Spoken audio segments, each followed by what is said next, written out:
Hello guys. So, if you're looking to integrate monday.com with Google Calendars, so if that's the case, you have come to the right place. Because today in this video I'm going to show you exactly how you can do that. Now, it's a very simple process. So, all you have to do is just simply open your browser.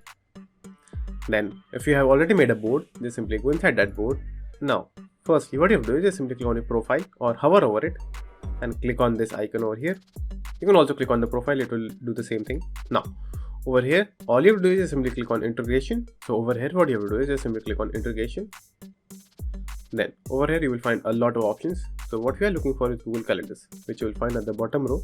So click on it, then click on the board.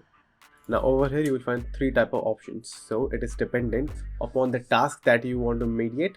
It might be an event, it might be your team, or you want to assign to a certain person and you want to manage that through calendars. So there are three types of options over here. So it is totally up to you and it is totally up to your need. Now, for me, I am going with the event one, in where when an item is created or updated, create an event in Google Calendar and sync further changes. So this is what I want. So all I will do is just simply click on add to board. Then just simply click on connect. Now wait for a few seconds. Choose the Google account. Now scroll down and click on continue. So it is almost done.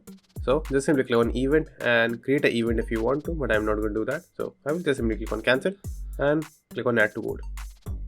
And the integration is complete. So now you can just simply enable and disable whenever you want by coming to this board integration option over here, which you will again find in the panel over here by clicking on your profile, integration, Google Calendars, board, and over here the integration. So if you want to enable and disable this option, you have to come through this way. So that's it. And thank you for watching, and do like and subscribe to my channel, and take care.